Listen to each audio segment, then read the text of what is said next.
이 자리 나와 예배하는 우리 모든 성도님들, 가정에서 인터넷으로 예배하는 우리 모든 성도님들이 하나님의 복을 많이 받으셔가지고 그 복이 여러분을 통해서 그 통로가 되어서 마음껏 흘러가는 축복의 통로로 쓰임 받으시기를 주님의 이름으로 축원합니다. 여러분, 제가 이번 달 네 번째 계속 복에 대해서 얘기하고 있습니다. 복. 지금 계속 복에 대해서 말씀을 드리고 있는데, 여러분은 제가 드리는 이 복에 대한 개념이 어느 정도 윤곽이 잡힙니까? 제가 여러분에게 계속해서 드리는 복은 하나님 안에서의 복입니다. 하나님께서 주시는 성경적인 복입니다. 혹시 여러분이 복에 대한 개념을 가지고 있다면 어떤 복을 생각하고 있습니까? 어떤 복을 받고 싶으세요? 여러분이 가지고 있는 여러 가지의 이 세상을 사는 중에 여러 영역이 있을 건데, 그 영역 중에 여러분 어떤 복을 받고 싶습니까? 또 그 복을 받고 싶고자 할 때는 그 복을 받아서 내가 이렇게 바뀌기를 원한다, 변화를 기대하는 그런 마음들이 있을 건데, 여러분 어떤 변화를 생각하고 꿈꾸고 계십니까? 우리가 이 복에 대한 개념을 정확하게 정리하고 가야 됩니다. 복을 바로 이해하고 있어야지 이 복을 받을 때에 하나님께서 원하시는 복을 받은 사람으로, 복을 흘려보낼 수 있는 사람으로 쓰임받을 수가 있어요. 여러분, 복에 대한 이해 어떻게 가지고 있습니까? 여러분은 이 세상을 사는 중에 항상 건강하기를 원하십니까? 항상 잘 되기를 원하십니까? 항상 내 마음과 맞는 사람들만 만나기를 원하십니까? 항상 내 사업이 잘 되기만 원하십니까? 그게 복이라고 생각을 많이들 하고 있는데, 여러분, 그러면 세상에 태어나는 출생의 기쁨이 있는가 하면은 죽음이라고 하는 아픔은 모든 인류에 다 주어진 하나님의 섭리입니다. 그러면 내가 건강해야지만 복이라고 생각하는데, 나는 평생 건강할 수가 없거든요. 나는 영원히 건강할 수가 없거든요. 그러면은 나는 결국에 마지막은 육체의 죽음이니까 다 저주를 받은 인생이 되는 겁니까? 복을 받지 못한 사람으로 끝나는 겁니까? 이 복에 대한 개념을 잘못 알고 있을 때 한 면만 보고 복에 대해서 복을 받았다, 복을 못 받았다 이해할 수가 있다고요. 돈을 많이 가진 사람들만 행복합니까? 복을 받은 사람이에요? 돈을 많이 가지고 있지 않아도, 이건 정도의 차이거든요. 자신이 가지고 있는 아주 주관적인 계산입니다. 이 정도면 많다, 이 정도면 적다, 자기 주관이에요. 그런데 그 주관에 못 미친다고 해도 이 사람이 행복할 수 있다고요. 자기는 이만큼 가지고 있는데 불행한데, 이 사람은 이것도 없는데 행복하다고 얘기할 수 있다고요. 너무 다를 수 있죠. 그러면은 뭐가 복입니까? 복에 대한 개념이 뭐냐고요. 항상 내 마음만 맞는 사람들이 있다면 여러분 하나님께 기도하겠습니까? 항상 내 뜻대로만 다 되었다면 여러분 기도하겠습니까? 여러분이 사는 중에 내 생각대로 건강하지 않았고, 내 생각대로 문제가 풀어지지 않았고, 내 생각대로 내 자녀가 커주지 않았고, 내 생각대로 사업이 되지 않았고, 내 생각대로 되지 않았지만 그 중에 하나님께 더 뛰어들어서 기도하게 되고, 하나님을 만나게 되고, 하나님 안에서 생각이 바뀌고 인생이 바뀌고 내 평생이 바뀌게 된다면 그게 진짜 하나님의 복인 줄로 믿습니다. 그 순간은 어려웠죠. 물론요. 그 순간 어려웠다고 얘기할 수 있어요. 그 순간 어려웠습니다. 하지만 그 어려움 때문에 결국은 복이 된 거예요. 왜요? 오늘 말씀을 드리겠지만 하나님 안에서 영원한 복을 받게 된 거거든요. 하나님을 만난 복이 얼마나 큰 복입니까? 사람은 내 뜻대로, 내 생각대로, 내 마음대로 내가 가지고 싶은 대로 다 가지면 절대 하나님을 믿지 않습니다. 절대 믿지 않습니다. 절대 하나님께 엎드리지 않습니다. 인간이 그런 존재예요. 인간이 그렇게 악한 존재입니다. 잘 되면 믿겠다고요? 잘 되면 교만해지는 게 인간이에요. 내가 잘해서 얻은 줄 착각하는 게 인간이에요. 하나님이라고 하는 그 개념, 하나님의 복의 근원, 하나님께서 나에게 복의 원천, 이 모든 영역이 밑바탕에 깔아져 있는 상태에서 복이 임하고 복이 흘러가야지, 그때 이 복이라는 것이 진짜 나에게 하나님의 복으로, 성경적 복으로 이해가 되는 거예요. 제가 제 개인적인 체험을 좀 말씀드려요. 저는 여러분이 보시는 것처럼 아주 귀티나게 생겼죠. 여러분이 상상하는 이상으로 제 어린 시절은 부유했습니다. 여러분이 상상하는 그 이상으로 제 어린 시절은 풍요로웠습니다. 그랬습니다. 그때는 그게 그냥 다들 그렇게 사는 줄 알았는데 제가 커서 보니까 제가 굉장히 부유하게 컸다는 것을 알게 됐습니다. 응답하라 1988인가요? 뭐 그런 드라마나 이 내용들을 보면서 저는 다 그렇게 사는 줄 알았어요. 저희처럼. 저는 일반적이라고 생각을 했죠. 근데 굉장히 부유했다는 것을 제가 커서 알게 됐어요. 근데 저희 아버지가 제가 중학교 3학년 때 소천하십니다. 돌아가셨어요. 근데 아버지의 죽음이라는 건 누가 봐도 복이 아니잖아요. 아버지의 이른 죽음이라는 거는 누가 봐도 복이 아니잖아요. 그런데 이 아버지의 병환 때문에 제가 예수를 믿었어요. 저희 아버지가 제 초등학교 1학년 때 발병했습니다. 근위축성 경화증이라고 하는 불치병에 걸렸는데 이 병에 걸리면 보통 3년, 4년이면 사람이 죽어요. 근데 저희 아버지가 거의 9년을 투병하셨죠. 중학교 3학년 때까지. 중학교 3학년 봄에 돌아가셨는데 아버지가 살기 위해서 좋은 약도 많이 드시고 좋은 병원도 다 다니시고 그리고 하여튼 좋다는 건 다 했고 종교까지 바꾸게 됐는데 그 종교를 바꾸는 중에 교회를 가게 된 겁니다. 제가 초등학교 5학년 때 개종을 하게 되고 부모님을 따라서 교회를 처음 갔는데 그 처음 교회를 갔을 때 제가 불렀던 찬양이 찬송가 28장입니다. 어린이 예배를 갔는데 유년부, 초등부 그런 예배였겠죠. 아무튼 그 주일학교 예배를 갔는데 그때 어린이 찬송가를 선생님 한 명이 주더라고요. 근데 어린이 성경책 찬송가 거기에도 28장이었어요. 28이라고 하는 단어가 숫자가 저한테 아주 각인이 돼 있었죠. 복의 근원 강림하사 찬송하게 하소서. 이게 제가 처음 교회 가서 불렀던 찬양이에요. 이 찬양을 부르고 나서 제가 제 마음 가운데 하나님께 기도해야겠다. 복의 근원, 복이라는 얘기가 좋았어요. 그리고 아버지 앞에 하나님께 저희 아빠 살려달라고 기도 많이 했습니다. 어린 고사리 같은 손 모으고 사도신경 외우고 주기도문 외우고 암송 구절 외우고 그렇게 달달달 외우면서 하지도 못하는 기도, 우리 아빠 살려주세요, 우리 아빠 살려주세요. 그렇게 기도를 많이 했어요. 그런데 하나님께서는 저희 아버지를 중3 때 결국에는 하늘로 데리고 가셨습니다. 그 이후에 제가 중3 후반부부터 고등학교 3학년 때까지 굉장히 방황합니다. 청소년기를 엄청나게 방황합니다. 여러분이 상상하는 그 이상으로 청소년 시기를 방황합니다. 제 이름을 모르면 학교에서 선생님들이 다 제 이름을 모르면 간첩이고 저희 어머니 얼굴은 교장 선생님까지 다 알고 있고 교장 선생님한테 늘 가서 싹싹 비는 분은 저희 어머니고 엄청나게 방황합니다. 제가 제 꼬라지를 봐도 제 모습을 봐도 난 인간 안 되겠다라는 생각이 들었어요. 내 같은 놈은 왜 태어났을까 하는 절망. 나는 아무런 쓸모없는 가치 없는 인간이다 하는 인간 쓰레기. 그런 인식이 저한테 있었다고요. 그런 중에 제가 96년 2월 달에 하나님의 은혜죠. 어머니의 은혜로 고등학교를 졸업하자마자 제가 군대를 지원합니다. 그리고 96년 4월 달에 군대를 입대해요. 그 2년 2개월을 군 생활을 하면서 제가 인격적으로 하나님을 만나게 되는데 그 인격적인 하나님을 만나는 중에 제가 무슨 신학을 했습니까? 뭘 했습니까? 아무것도 없어요. 근데 저희 부대에 마침 그때 제가 상병쯤 지나갈 때쯤에 군종병이 부재하게 된 거예요. 부대에. 군종병이 없어지게 돼서 그냥 군종 집체 교육이 있는데 누구 한 명 가야 되니까 제가 어떻게 가게 된 거예요.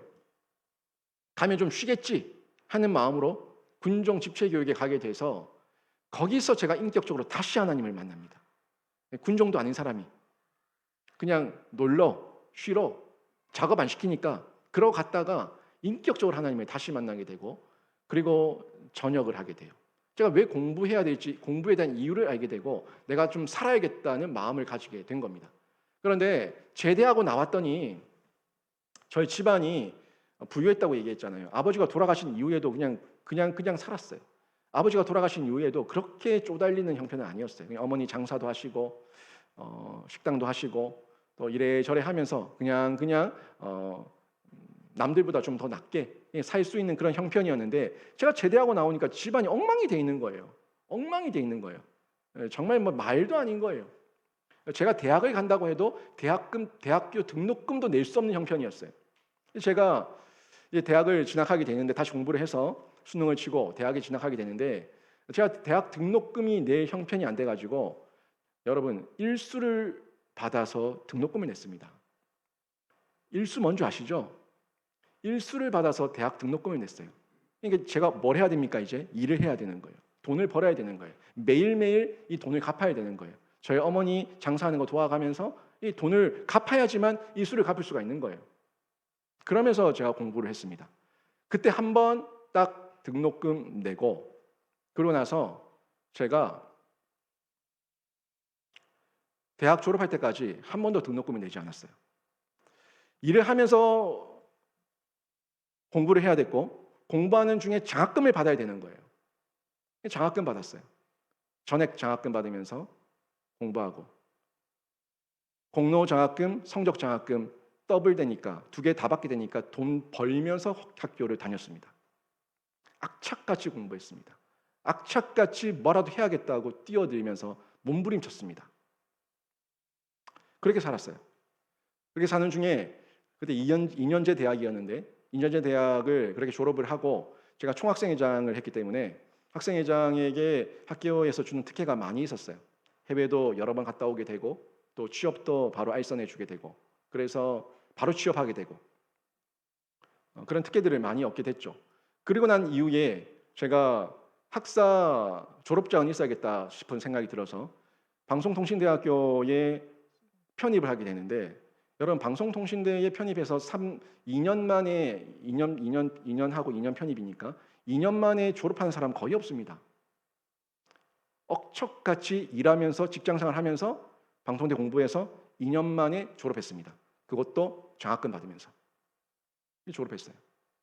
제가 직장 다니면서 어떻게 공부했냐면 탕비실 끄트머리에서 도시락 싸가지고 도시락 까먹고 점심때 그리고 나서 남들은 커피 마시고 회사 주변을 다니면서 쉴 때 저는 그 빌딩 비상계단 계단에 앉아가지고 책 들고 공부했습니다.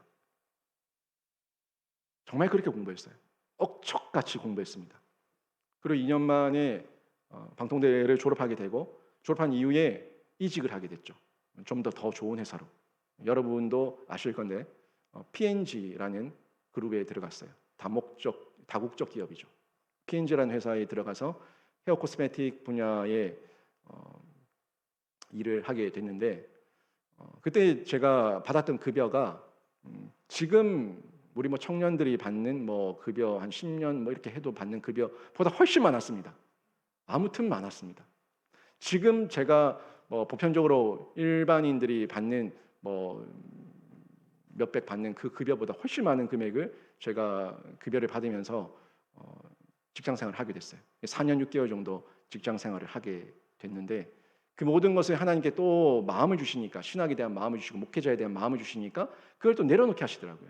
내려놓고 제가 2006년도에 경기도 양평에 있는 아세아 연합 신학대학교 신학대학원 여기 목회학 석사 과정에 입학을 해요. 입학을 해서 3년을 공부했습니다.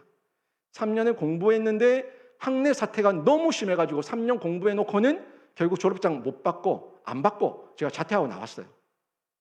그래서 제가 전도사 생활이 길어졌어요. 자퇴하고 나와서 제가 다시 1년을 다시 그 공부하고 총신대학교 신학대학원의 목회학 석사 과정에 입학하게 되죠. 3년을 신학 수업을 마치고 그 수업을 마친 이후에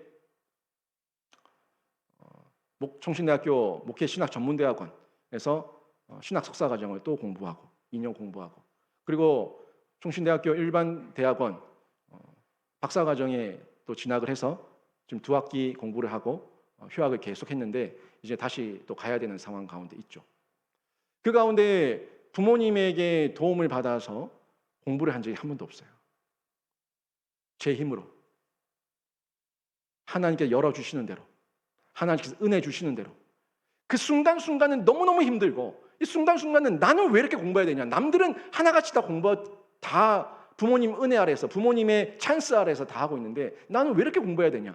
그리고 우리 집 괜찮게 살 때 부모님이 공부하라고 할 때는 그렇게 공부 안 하다가 나는 왜 이렇게 고생하면서 공부해야 되냐 하는 원망, 나 자신에 대한 원망, 부모에 대한 분망, 세상에 대한 원망, 이 원망들이 막 쏟아지는 거예요.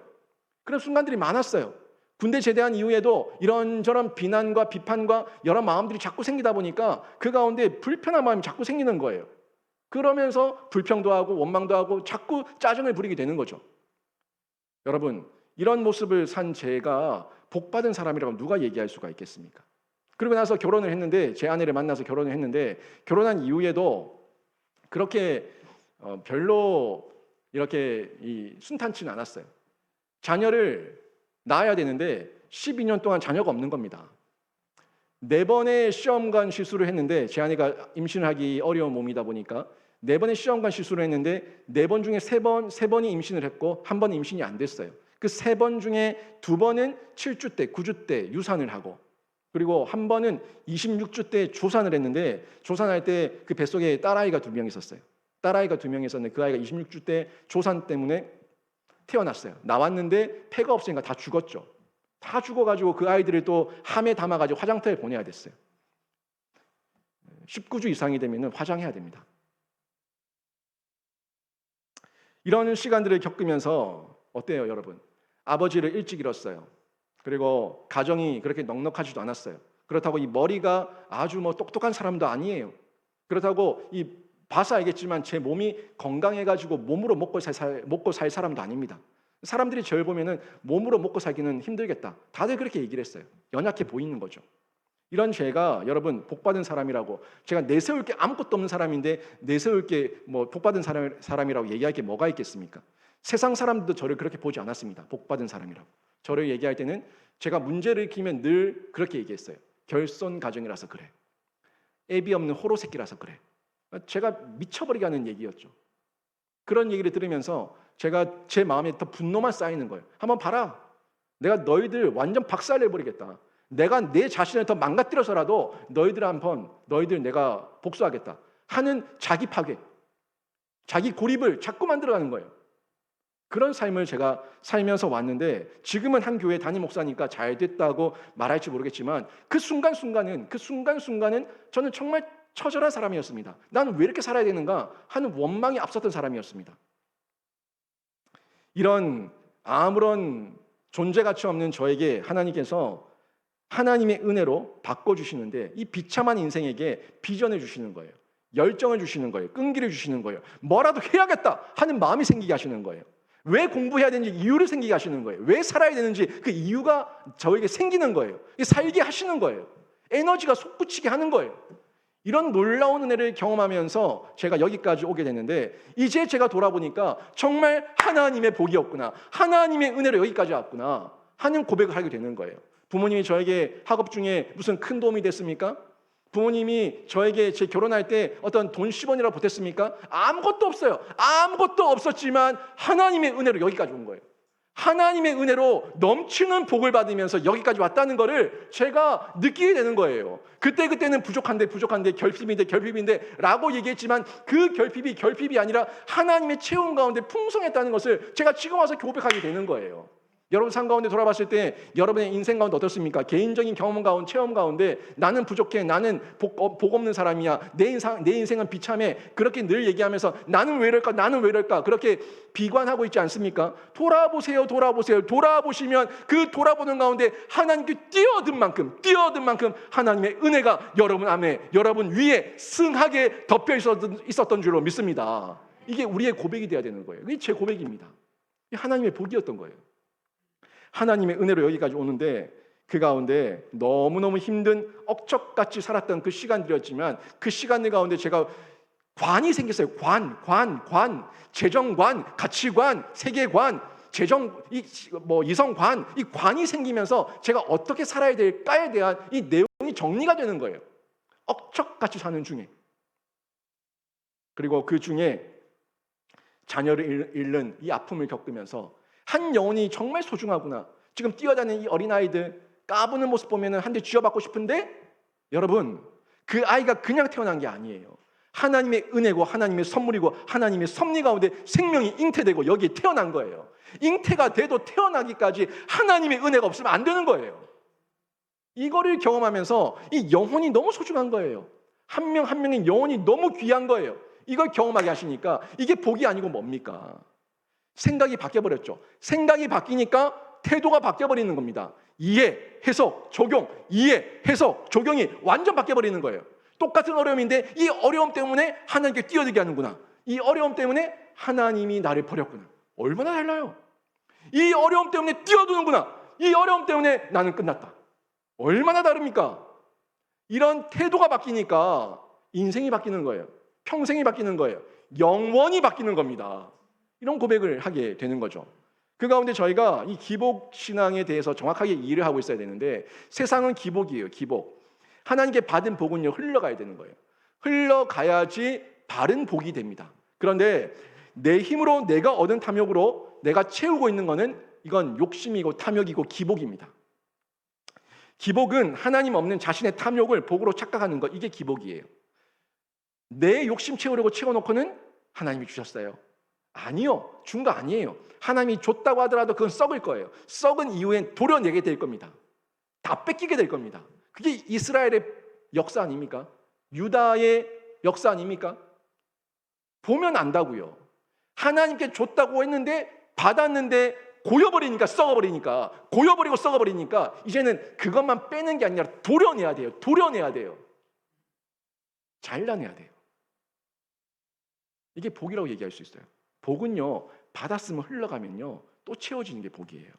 한 번 받은 복이 끝이 아니라 늘 날마다 언제나 채워지는 복이, 이게 하나님의 복입니다. 이 복을 이해하셔야 되는데, 여러분 가운데 어떻습니까? 주변에 둘러보니까 여러분 삶 가운데, 여러분 입술 가운데 불평거리가 많습니까? 어려움이 많습니까? 고난과 역경이 많습니까? 그래서 기대하시는 거예요. 그래서 기대하시는 거예요. 아브라함이 그냥 아브라함이 된 게 아닙니다. 아브라함이 되기까지 아브라함은 엄청난 고난을 겪었습니다. 엄청난 시련과 시험이 있었습니다. 그 가운데서 그가 낮아졌을 때 하나님께서 결국에 마지막에 아브라함에게 아브라함이 되게 하셨어요. 여러분이 이 시대에 아브라함에서 아브라함이 되기를 원하신다면 하나님 앞에서 여러분의 삶을 돌아보고, 이것도 안 되고 저것도 안 되고 이것도 안 되고 이런 모든 어려움이 있으니까 하나님, 저는 소망이 없고 하나님께 소망을 둡니다 하면은 하나님의 소망의 은혜가 주어지는 줄로 믿습니다. 나에게 소망을 두니까 소망이 없는 거예요. 하나님께 소망을 두면은 하나님의 소망이 나에게 임하는 겁니다. 이게 아브라함의 인생이었어요.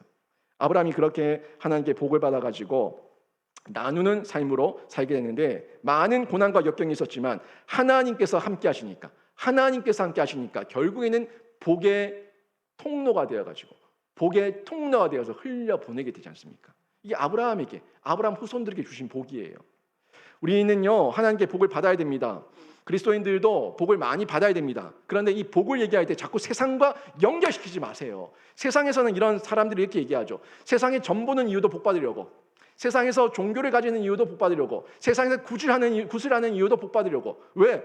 세상의 복이니까 그들에게는 복 받으려고 한다고 얘기를 해요. 그러면서 너는 하나님의 복 하는데 너도 복 얘기하네, 너희도 복 얘기하네. 그런데 너희 너무 편협한 거 아니야? 우리도 복 받으려고 점친다, 우리도 복 받으려고 굿한다, 우리도 복 받으려고 절에 가고 이 종교를 가진다.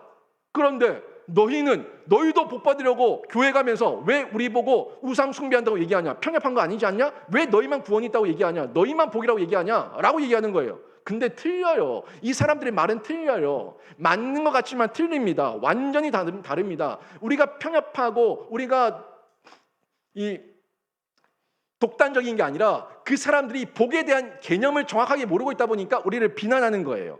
실제로 그리스도인들 가운데도 복에 대해서 잘못 알고 이 기복적인 복을 구하는 사람도 있는데, 그런데 계속해서 끈질기게 기도하면은 하나님께서 잘못된 복을 구할 때는요, 어떻게 하시냐면 웨이트 하십니다. 잘못된 복을 구할 때는 no 하십니다. 웨이트 no 하는 중에 기복인 사람들은 벌떡 일어나서 하나님 없다 하고 가버리지만, 하나님을 진짜 믿는 사람들은 잘못된 복을 구하더라도 웨이트 no 하는 중에 조정받아요. 균형을 갖추게 돼요. 바른 기도로 돌아오게 돼요. 누가 하십니까? 성령께서 깨닫게 하십니다. 말씀께서 조명해 주십니다. 말씀을 깨닫게 하면서 성령의 조명을 통해 가지고 바른 기도로 다시 돌아오게 하십니다. 이게 다른 거예요. 완전히 다른 거예요. 기복을 쫓아서 왔던 사람들은 교회에 얼마 못 있다 떠납니다. 그런데 진짜 참 신자는요, 진짜를 봐야죠. 진짜 본질을 봐야죠. 진짜 신자는 그러지 않다고요. 이 말씀 안에 집중하고 있다고요. 이걸 보셔야 되는데, 그래서 예수 믿기 전에는요, 진짜 예수, 참된 예수를 믿기 전에는 우상에게 구하고 있지만 예수를 믿은 후에는 살아 계신 하나님께 구하는 거예요. 다르죠? 다르죠? 우상에 구하는 게 아니에요. 하나님 만나기 전에 하나님 이름 얘기해도 우상이에요. 우상. 자기 마음속에 우상이에요. 하지만 하나님을 진짜 만나면 살아계신 하나님께 구한다고요. 그리고 예수 믿기 전에는 사단의 자녀로서 신분이 바뀌지 않은 상태에서 구하고 있지만 예수 믿은 후에는 하나님의 자녀로서 구하고 있는 겁니다. 신분이 바뀌었죠. 또 예수 믿기 전에는 천지신명의 이름으로 구하지만 예수 믿은 후에는 예수님의 이름으로 구하는 거예요. 완전히 다르죠? 이거는요, 하늘과 땅 차이고 천국과 지옥 차이입니다. 완전히 다릅니다. 차원이 다른 구하는 기도예요. 물론 그 가운데 미숙한 기도가 있을 수 있지만 미숙한 기도는 하는 중에 하나님께서 바로 잡아주시는 은혜를 누리게 하시는 거죠. 이때 우리가 복의 근원을 정확하게 이해를 하셔야 됩니다. 우리가 복의 근원을 바로 알고 이해하고 연결될 때에 미숙한 기도를 벗어나서 성숙한 기도를 드릴 수가 있는 거예요. 복의 근원은요, 하나님이에요. 이 근원 연결되라고요. 제가 잘 쓰는 말, 링크업, 그리고 접속, 이 말을 많이 쓰지 않습니까? 이게 연결이죠. 이 복의 근원에 연결이 돼야지 복이 흘러온다고요. 근원에 연결되지 않는데 복복복거리고 있으면 그게 복이 됩니까? 수도가 수도관에 연결되지 않았는데 이 레바만 올린다고 물이 나옵니까? 안 나와요. 연결이 돼야지, 접속이 돼야지, 복의 통로 안에 있어야지 그때 그 통로가 실제적으로 흐르는 통로가 되는 거예요. 이 내용을 여러분 생각하셔야 되는데, 하나님께서는 우리 인간이 복받기를 원하셨어요. 정말 복받기를 원하셨어요. 창세기 1장 28절 보세요. 하나님께서 인간을 창조하신 이후에 가장 먼저 하셨던 것이 그들에게 복을 주셨습니다. 하나님이 그들에게 복을 주시며 생육하고 번성하여 땅에 충만하라, 땅을 정복하라 하는 귀한 이 은혜를 주셨는데, 먼저 하나님과 연결되는 걸, 위로 하나님과 연결, 그리고 생육, 번성, 땅의 충만, 옆으로 이웃으로 흘러가는 거죠. 그리고 땅을 정복하라, 다스리라, 아래 만물로 흘러가는 거예요. 위로는 뚫려서 연결되고 옆으로는 흐르는 겁니다. 아래로는 흐르는 겁니다. 그런데 위로 연결이 안 돼 있는 상태에서 흘려보내려고 하니까 흘려줄 게 없죠. 연결이 되면 흘려줄 게 생기는 거예요. 옆으로 흘려보내고 아래로 흘려보내는 거예요. 이게 하나님께서 주신 진짜 복인데, 하나님이 그들에게 복을 주시며 뭔 말입니까? 연결되어 있어야 됩니다. 저는 여러분이 하나님과 연결되어서 하나님께서 영신의 성도들에게 복을 주시며 이 말씀이 온전히 응하기를 주님의 이름으로 축원합니다. 복의 근원이에요. 복의 근원. 이 근원이 연결되는 거예요. 근데 이게 죄 가운데 끊어졌어요. 끊어졌을 때 하나님께서 안타깝게 여기시고 다시금 복의 통로를 만드시는데 그 존재가 누굽니까? 아브라함이에요. 아브라함을 구별해서 부르신 거예요. 부르시면서 그를 부르신 이유를 말씀하시는데, 오늘 창세기 12장 2절 3절 말씀이 그 부른 이유예요. 이유라고 생각하고 다시 한번 봅시다. 2절 3절 말씀 같이 한번 봅니다. 제가 읽어드립니다. 내가 너로 큰 민족을 이루고 내게 복을 주어 내 이름을 창대하게 하리니 너는 복이 될지라. 너를 축복하는 자에게는 내가 복을 내리고 너를 저주하는 자에게는 내가 저주하리니 땅의 모든 족속이 너로 말미암아 복을 얻을 것이라 하신지라. 아멘. 여러분, 여기서 지금 아브라함이 받고 있는 이 복의 핵심은요, 복의 핵심 절정은 예수 그리스도입니다. 아니, 아브라함이 영원히 살 존재가 아닌데 어떻게 복의 통로로 계속 쓰임 받아요? 아브라함이 후손들을 통해서 복을 흘려보내겠다는 거예요. 궁극적으로는 예수 그리스도를 통해 가지고 온 인류 가운데 복의 근원이 되게 하시겠다는 거예요. 이게 복의 통로입니다. 아브라함이 복의 통로로 쓰임 받는 거죠. 실제 그렇습니다. 구약과 신약, 성경 전체는요 예수를 얘기하고 있어요. 구약 오실 예수에 대해서, 신약 오신 예수에 대해서, 신약의 마지막 부분 계시록으로 가면 갈수록 다시 오실 예수에 대해서, 앞뒤가 다 예수입니다. 샌드위치, 햄버거, 앞뒤 그냥 껍데기가 다 예수고 그 중앙도 예수예요. 예수를 빼면 성경은 해석할 수가 없는 겁니다. 결국에 아브라함이 복의 통로가 되는 거는요, 예수를 드러내기 위한 하나님의 계획이었고 하나님의 섭리였다는 것을 저희가 확인할 수가 있죠. 그리고 3절 보세요. 3절 보니까 너를 축복하는 자에게 누가 축복합니까? 복을 줍니까? 너를 축복하는 자에게 내가 복을 내리고, 내가 누구예요? 하나님이에요. 하나님이 복을 내린다고 이야기하고 있어요. 그리고 너를 저주하는 자에게는 누가 저주합니까? 내가 저주하고, 하나님이 복의 근원, 심판의 근원이라는 것을 성경이 분명하게 이야기하고 있죠. 그런데 이 복에 대한 근원을 자꾸 오해하고 내가 복의 근원으로 생각하고, 내가 세상에서 근원에서 복을 받으려고 하니까 이 복이 어긋나는 거예요. 복이 썩는 거예요. 복이 흘러내리지 않는 거예요. 골마 터지는 거예요. 여러분, 복의 근원을 바로 이해하셔야지 성경적 복이 뭔지, 복에 대한 이해를 가질 수가 있는 거예요. 제가 성경적 복에 대해서 말씀을 드리면서 복 10계명을 가지고 왔습니다. 복 10계명 10가지를 띄워드릴 텐데 보세요. 보시면서 사진 찍으세요. 사진 찍으시고 나중에 집에 가셔가지고 오후 예배 때, 오후 찬양 예배 때 예배 없으니까 가정에서 요 말씀 각각 뒤에 붙어있는 성경 구절들 다 찾아보시면서 맞구나, 그렇구나 확인해 보시기 바랍니다. 제가 이 복 10계명 제가 얘기하는 게 아니라 성경 얘기예요. 성경에 하나님께서 이게 복이다를 얘기해 주고 있는 겁니다. 복에 대한 정확한 이해를 알기를 원하고 성경적 이해를 가지기를 원한다면 성경에서 복에 대한 이해를 찾으십시오. 10가지 보십시오. 10가지 보시면 첫 번째가 하나님의 복의 원천임을 기억하라. 하나님이 복의 원천임을 기억하라. 원천이에요. 근원이에요. 연결이에요. 그 영원한 이 샘이 터져 나오는 그 원천, 근원 하나님이라고요. 그리고 또 보시게 되면은 그리스도가 복의 근거라고 얘기하고 있습니다. 우리는 하나님의 복받을 근거가 예수가 없으면 복을 못 받아요. 예수의 이름 때문에 우리가 복을 받는 거예요. 예수의 이름 때문에, 예수의 이름으로 기도합니다. 예수님의 이름으로 기도합니다. 예수님으로 예수님 이름 때문에 복받기를 원합니다 하는 이 고백을 해야 되는 거예요. 우리가 복을 받을 근거는요, 예수 그리스도입니다. 세 번째 보시면은 성령님이 복의 통로임을 기억하라고 얘기하고 있죠. 성령께서 말씀을 깨닫게 하셔가지고 조명하셔가지고 나에게 복이 적용되게 하시는 거예요. 복을 받아들이게 하는 거, 이해, 해석, 적용, 이게 다 성령께서 하시는 겁니다. 말씀에 대한 깨달음 다 성령께서 하시는 겁니다. 이게 깨달아지면 복이 흘러오는 거예요. 성령님이 복의 통로가 되어서 내가 이 세상 가운데 복의 통로로 또 쓰임받을 수 있도록 부어주시고 은혜 주시는 거예요. 이걸 이해하셔야 됩니다. 그리고 네 번째가 보이지 않는 복이 핵심임을 기억해야 됩니다. 보이는 것은 잠깐이요, 보이지 않는 것은 영원함이니라. 보이는 것은 잠깐이요, 보이지 않는 것은 영원함이니라. 이 말씀이 맞습니다. 보이는 복이 전부가 아니라 보이지 않는 복이 핵심이라는 것을 기억하셔야 돼요. 다섯 번째 보시면은 보이는 복이 전부라고 생각하지 말라. 이 보이는 거에 자꾸 집착하지 마세요. 보이는 것에 매달리지 마세요. 보이는 것에 이 마음을 빼앗기지 말고 영혼을 팔지 마세요. 보이는 것이 전부가 아닙니다. 보이는 것이 전부가 아니니까 이 생각을 가지고 보셔야 됩니다.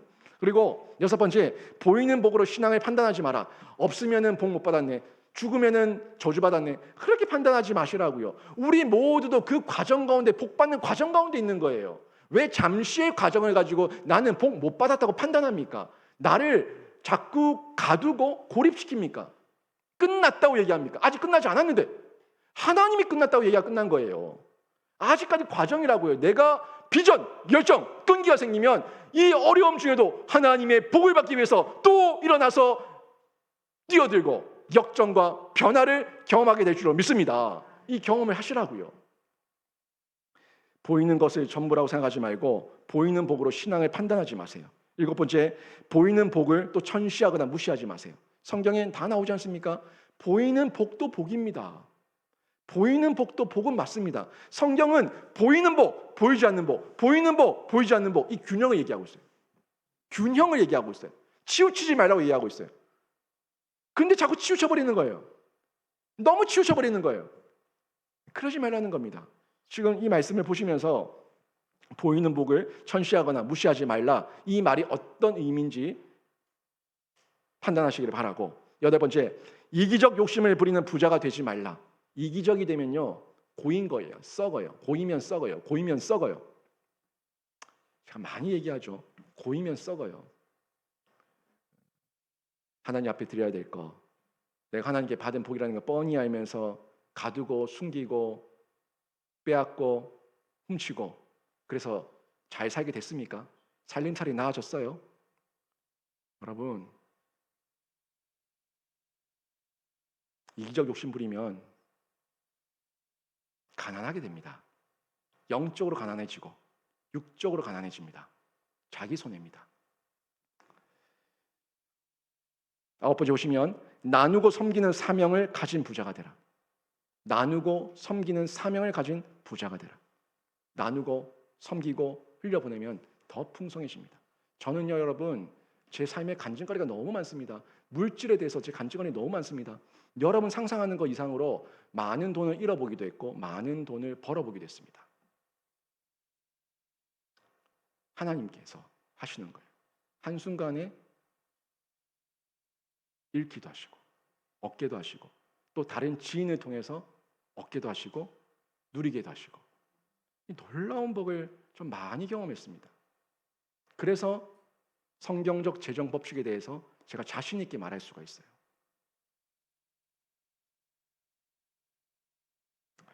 열 번째 보시면 복의 통로가 되도록 복의 복을 강구하라. 복의 통로가 되도록 복의 복을 강구하라. 많이 쓰는 말이죠. 복의 복을 더하여 주시옵소서. 여러분, 복의 복은요, 복의 복이에요. 복의 복이에요. 덮여지는 복이에요. 계속해서 쏟아지는 복이에요. 끊어지지 않는 복이에요.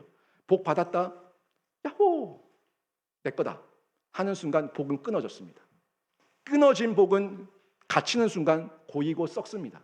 하지만 복이 내려왔을 때 흘러가면은 나는 누리고 또 복이 임하는 거예요. 아침마다 새롭고 날마다 새로운 복입니다. 하나님의 복이 그런 복이에요. 여러분에게 복이 임했을 때, 여러분에게 뭔가 주어졌을 때 그 가두려고 하지 마세요. 흘려보내면은 하나님께서 또 채우시고 또 누리게 하시고 또 하나님 안에서 감사의 제목으로 만들어 주실 줄로 믿습니다. 복의 복이라고요. 복의 복. 은혜 위에 은혜를 더하여 주시옵소서. 그게 그거 아닙니까? 복 위에 복을 더하여 주시옵소서. 끊어지지 않는 복, 끊어지지 않는 은혜, 날마다 채워지는 복, 날마다 채워지는 은혜를 더하여 주시옵소서. 이거예요. 이 고백이 있을 때 우리가 하나님 앞에서 간증의 제목, 감사의 제목을 풍성하게 나눌 수가 있는 겁니다. 여러분, 이 내용을 보면서 예수 그리스도가 복의 핵심이라는 것을 분명하게 전해주고 있고 복의 유일한 근거라는 것을 얘기해주고 있고 또 예수 그리스도 안에서 세상의 복, 물적인 복, 영적인 복, 육적인 복, 이 모든 복들을 다 누리게 하시는데 최고의 복은요, 예수와 함께하는 복입니다. 예수와 함께하는 복입니다. 이 복을 시인이 이렇게 고백해요. 시편 73편 25절에서 이렇게 얘기하고 있죠. 하늘에서는 주 외에 누가 내게 있으리요, 땅에서는 주밖에 내가 사모할 이 없나이다. 아멘. 천국 가시면 여러분 욕심낼 게 아무것도 없어요. 천국 가시면은 모든 게 오로지 주님입니다. 여러분의 존재가 주님이에요. 여러분의 모든 근거가 주님이에요. 원천이 주님이에요. 하나님 빼고는 천국에서 여러분의 지탱할 수 있는 건 아무것도 없습니다. 오로지 주밖에 없어요. 그래서 그 얘기입니다. 하늘에서는 주 외에 누가 내게 있으리요. 근데 땅에 있으니까 자꾸 유혹이 생기는 거죠. 여기도 홀깃, 저기도 솔깃, 자꾸 홀깃 하는 거예요. 솔깃 하는 거예요. 그런데 하나님 안에서 이걸 경험하게 되면, 만나게 되면 땅에서는 주밖에 내가 사모할 이 없나이다 하는 고백으로 더욱더 주님 앞에 헌신된 모습으로 뛰어들게 되는데, 이게 복받은 사람이라고요. 이 복을 받아 누리게 되니까 현세에서 복을 누리고 내세에서 복을 영원히 만끽하게 되는 겁니다. 여기서 누리는 건 맛복이죠. 맛복이 누리고, 내세에서는 복을 영원토록 만끽하게 되는 거예요. 이게 진짜 복입니다. 하나님께서 이 땅 사는 중에 저희들에게 다 복을 주셨어요. 우리가 모를 뿐이지, 인정 안 할 뿐이지 복을 주셨는데 그 네 가지 복을 주셨어요. 제가 네 가지만 요점을 정리하는데, 이 네 가지 복 중에 첫 번째가 창조의 복입니다. 이건 믿는 사람이나 믿지 않는 사람이나 우리 모두가 일반 은총 안에서 바람, 바다, 물, 공기, 자연 만물, 이 모든 우주 만물, 이 자연 만물 모두가 누리죠. 예수를 믿어도 누리고 예수를 안 믿어도 누리고, 이 창조의 복은 우리 모두에게 주신 복입니다. 그런데 예수만 믿는 복이 있어요. 예수만 믿는 복은 구원의 복입니다. 구원의 복은 나만 누릴 수 있어요. 우리만 누릴 수 있어요. 예수를 내 마음에 모셨을 때만 누릴 수가 있습니다. 이거는 하나님 안에서 매일매일 매순간 매순간 성령의 인도하심을 받으면서 이 복을 누리게 되는데, 우리가 구원의 복을 누리고 있지 않습니까? 여러분이 지금 구원의 복을 누리고 있는 거예요. 또 하나는 형통의 복을 누리게 되는데, 이 형통의 복은요, 여러분 생각대로 되는 것만 형통이 아닙니다. 요셉이요, 형들의 모함으로 애굽의 노예가 됩니다. 보디발의 아내의 모함으로 죄수가 됩니다. 그런데 성경에서는 어떻게 요셉을 표현하고 있냐면, 그가 하나님과 함께 하심으로 형통한 자가 되었더라. 형통한 자가 되었더라. 보디발도 그가 하나님께서 함께 하심으로 형통한 자임을 인정했다고, 알았다고 얘기하고 있어요. 아니, 보세요. 노예예요. 죄수예요. 억울해요. 갇혔어요. 그게 형통해요? 여러분 복이 형통합니까? 이 진짜 형통의 복은 여러분이 어떤 상황, 어떤 환경 가운데 있다고 할지라도 여러분이 하나님과 함께 하기만 하면 그 순간이 형통의 복을 누리고 있는 시간인 줄로 믿습니다. 이게 형통의 복이라고요. 여러분 예수와 함께 하고 있지 않습니까? 예수님이 떠났을 때 마음이 지옥이죠. 예수님이 떠났을 때 마음이 괴롭죠. 하지만 또 은혜가 임하고 또 능력이 임하면 내 마음 가운데 강 같은 평화가 넘치잖아요. 모든 상황이 해석되고 이해되고 적용되면서 또 살 힘이 생기잖아요. 그게 형통입니다. 또 하나는 긍휼의 복입니다. 이 긍휼의 복은 야곱이 얼마나 간사했어요? 강교했어요? 계산적이었어요? 이기적이었어요? 형을 속이고 아버지를 속이고 삼촌 라반을 속이고 온통 사기꾼 냄새가 펄펄 나는 사람이 야곱입니다. 그런데 그 야곱이 아브라함의 하나님, 이삭의 하나님, 야곱의 하나님, 이 하나님의 호칭을 정하는 그 이름 중에 들어가는 복된 사람이 됩니다. 또 그가 이스라엘이라고 하는 이름을 얻게 됩니다. 이 사람이 잘나서 복 받았어요? 긍휼의 복을 받았어요. 약복강에서 하나님 앞에 철저하게 엎드리며 하나님 앞에 씨름하며 엎드리고 울며 불며 기도했을 때에 하나님의 긍휼의 은혜가 임하니까 그가 이스라엘이 되는 놀라운 은혜를 입지 않습니까? 여러분 부족하죠?